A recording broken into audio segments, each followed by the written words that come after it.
Hey everybody, this is Ryan McClanahan with historythroughcards.com. Hope you're all doing very well today. In this video, I'm going to share with you the life and times of one of the greatest pitchers from the 1920s who's not in the Hall of Fame, and he is mostly forgotten about today, but in his time, he really was a contemporary of, say, Walter Johnson or even maybe Christy Mathewson. But it is this gentleman right here, Wilbur Cooper. And Cooper played between 1912 and 1926, mostly with the Pittsburgh Pirates. Again, he's not really well known today, but in his day, he was amazing. He was really great. And I did find a couple of articles that I'm going to share with you on him and his career. And this is a 1921 American Caramel. It's not the greatest thing in the world. I didn't pay a whole lot for it, but what I'm kind of noticing about 1921 and 22 American Caramel is that they're getting a little more expensive than I'd want to pay for them. Um, I think the majority, I think I've seen on eBay are going between like $60 to $80 for commons. I think that's a little too much money. I don't really see them at shows, but every once in a while I will, and I'll pick one up if I like it. Um, the 1922 is actually really great because of the designs. The 1921 are kind of plain, so I'll show you the back of this. It looks like this. Fortunately, let me see. There we go. So it looks like that. And there is a 60, I'm sorry, there is an 80 series and a 120. This is from the 120, but it's all about the photography when it comes to these cards and obviously who's in the set. And so Wilbur Cooper, he has a few cards. He doesn't have a whole lot that I'm aware of, but I just wanted the card. I wanted a copy of the player. I wanted to add Wilbur Cooper to my collection, and I would really love to see that he gets in the Hall of Fame someday. But I'm gonna read these articles and see what you guys think if Wilbur Cooper belongs in the Hall of Fame. Here we go. This is from the Pittsburgh Post-Gazette, August 8th, 1973. Sidelights on Sports by Al Abrams, Post-Gazette sports editor. Arlie Wilbur Cooper. One of life's biggest disappointments for Wilbur Cooper was that he didn't make it into baseball's Hall of Fame. The former Pirates pitcher died in Van Nuys, California yesterday, the day after 6 men, including Roberto Clemente, were inducted at Cooperstown, the greatest left-handed hurler in Pittsburgh history, a title he well earned. Wasn't as bitter as some of his friends because he wasn't given the recognition he deserved. In one of his last letters to this department, he wrote, "I would die a very happy man if they voted me into the Hall of Fame, but if they don't, I will understand. Once people get my age, people understand a little bit more about things that they didn't when they were younger." Maury Goldman, the grand old man of basketball here, was one of Coop's closest friends. Maury has tried for years without success in influencing writers all over the country to vote Cooper into baseball's Valhalla. They could make Wilbur's last years very happy, Goldman told me several times. I can't understand why they've forgotten this great pitcher. His record over 16 seasons, 13 with Pittsburgh, speaks for itself. Can they be so blind as not to see and recognize this? Maury was knocking the baseball writers, both young and old. Others here, including writers, did their best to influence the scribes who vote. Nothing happened. There's always the chance Wilbur Cooper will be voted in someday, but he won't be around to enjoy the honor. Bernie Milligan, a Van Nuys sports writer, pointed out in a column on Cooper's 80th birthday last year that Wilbur could have used a press agent and should have been blowing his own horn, assets that help catapult a ball player into the Hall. Cooper didn't need help. Those who were following baseball from 1912 to 1924, the Southpaw's glory years with the Pirates, know his credentials. So do historians of the game. Wilbur won 202 games for Pittsburgh, tops for Pirate pitchers. He added 14 more with the Chicago Cubs for an all-time record of 216, 178.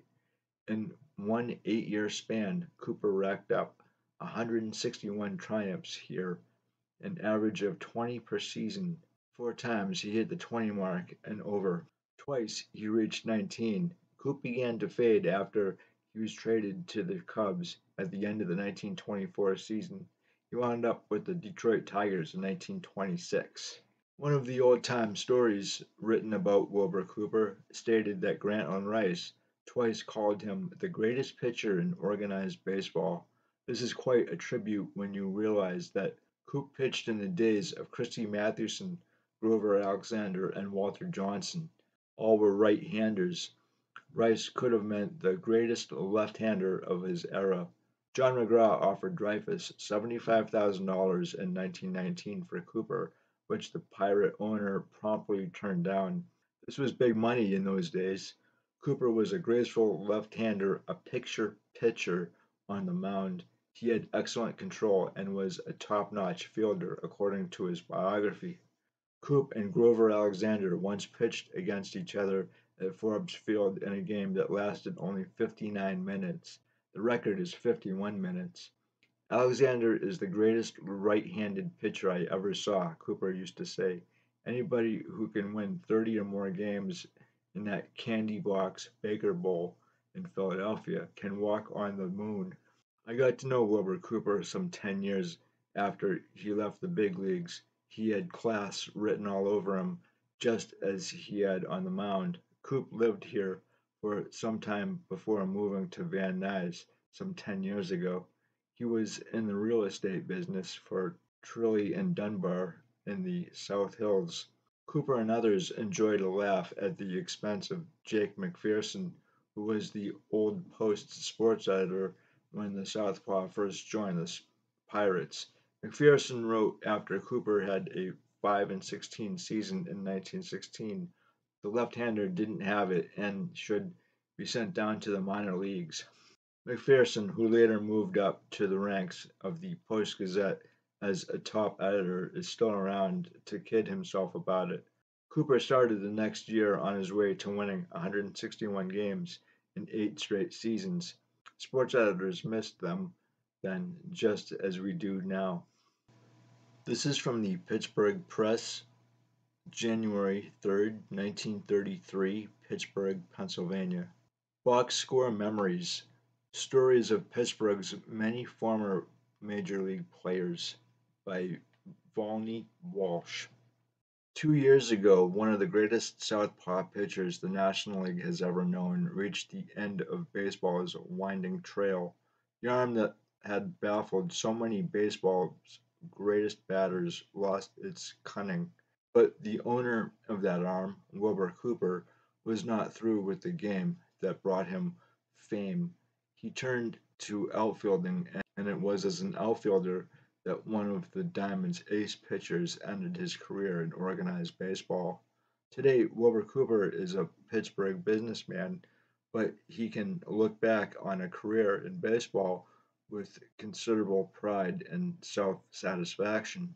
Broken windows literally carried him into the national game.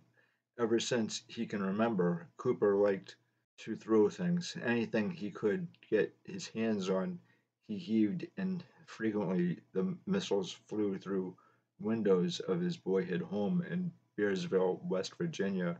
More than once, young Wilbur was straddled across his dad's knee and spanked for breaking windows. He loved to throw rocks, but that desire to throw something eventually led him to a career on the diamond.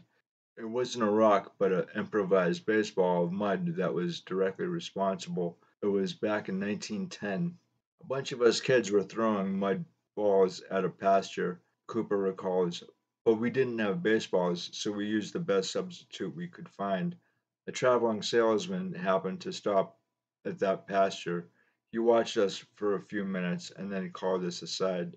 Some of you boys seem to have natural baseball ability, he told us. That's a manager at Marion. Oh, who was looking for players. If you wish, I'll arrange a trial for you. That was the actual beginning of Wilbur Cooper in baseball. He went on to Marion, where the late Warren G. Harding was part owner of the baseball club, but it took a break to give Cooper his chance. The manager told me he had one southpaw pitcher, Rube Rice, and didn't need another, but Rice was on trial. 2 days after I joined the club, he was batted out of the box, and I won the game and the job with the Marion club.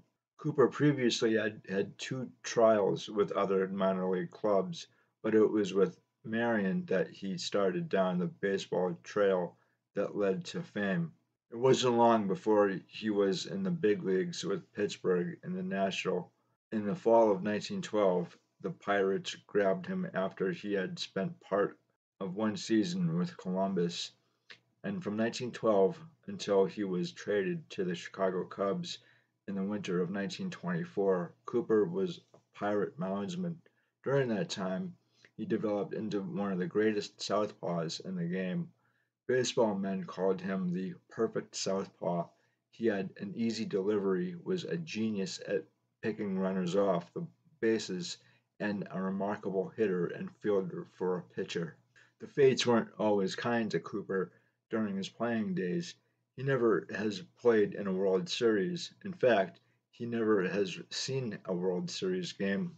The trade of 1924, a six-player swap, sent him to the Cubs. Then the Pirates won the National League pennant and went to the World Series the following season. Three incidents stand out prominently as he recalls his nearly 15 years of play in the major leagues.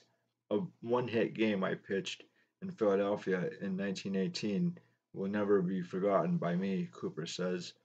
I allowed the Phillies one hit in their bandbox park, yet was defeated 1-0. Here's how the Phillies got that winning run. With one out, the batter singled and took second when the ball was juggled out into the outfield. An infield out sent the runner to third, and he scored on a passed ball. Jimmy Archer was catching for us, Cooper relates. He called for a curve, and I thought the signal was for a fastball. At any rate, the pitch got away from Archer, and the Phillies won. His feat of whipping the Giants six consecutive times in 1922 and 1923, and a 22-inning game against the Braves in which Cooper pitched the last 12 innings and won 2-0 also are memorable events to him. In that 22-inning game, he has forgotten the season. Cooper scored what proved to be the winning run on Max Carey's safe hit. Cooper rates John McGraw as the greatest manager in the National League during his tenure, but he places Fred Clark of the Pirates on a pedestal almost as high as McGraw as manager. McGraw not only was a master manager, but he also always has cared for his old players, which to me seems an admirable trait. So, when I think of like the 1920s in baseball, I think of the Pittsburgh Pirates. And these guys were absolutely nuts, crazy. If you ever hear any stories about the Pirates, there's one story about Boyle Smith, their catcher, who I think he ended up jumping or falling out of like a hotel window. And they were just a bunch of absolutely nutty ball players, but they were really great too. They went to the World Series in 1925 and 1927. They won the 1925 World Series and they lost in 1927 to the Yankees. It really wouldn't have mattered who they put up in 1927 versus the Yankees. They would have lost anyway. But just the fact that they actually got there. Wilbur Cooper, though, I think that he does belong in the Hall of Fame. At least give the guy a shot. Put him up uh, on a ballot and see what happens. And here's the other thing too. I kind of noticed there's a lot of ball players who have passed away from like 1970 to 1973. That short window, you have a lot of dead ball era players, a lot of Hall of Famers who have died in like 1971, 72. And I don't know why that. Maybe there was something in the water. I have no idea why this was, but I find it very interesting. I read The Glory of Their Times by Lawrence Ritter, and I forget if Wilbur Cooper is actually mentioned in this. That's a really good book. If you guys haven't read it, I highly recommend that read. He did a really great job, and I think that that book actually contributed to at least one person getting in the Hall of Fame, which was Rube Marquard. And whether or not Rube Marquard belongs in the Hall of Fame is another story. Maybe he does, but at least I wanted to tell you about Wilbur Cooper today. And at some point, I want to talk to you a little bit more about the 1920s Pirates. They were really fantastic, and they had the Wayner brothers too, right? So, I mean, the Wainers actually, it was Paul Wainer. He's definitely a Hall of Famer through and through. His brother probably rode on his coattails for a short time, but they, I think, are the only playing brothers that I know that are in the Hall of Fame. And you have the Wrights, but they're not really known as baseball players per se. That I think they're more builders. And so those two guys, obviously, and then you have Oil Smith, their crazy catcher, and you have Wilbur Cooper and a bunch of other really great players. So I think if Wilbur Cooper actually made it to 1927 and saw the 1925 and 1927 World Series, he would have gotten in the Hall of Fame by now. It's just that a lot of these guys get lost in the weeds. It's really as easy as it is. A lot of ball players and a lot of football players too. There's a huge backlog in the NFL or Canton to get these guys in the Hall of Fame over in Canton.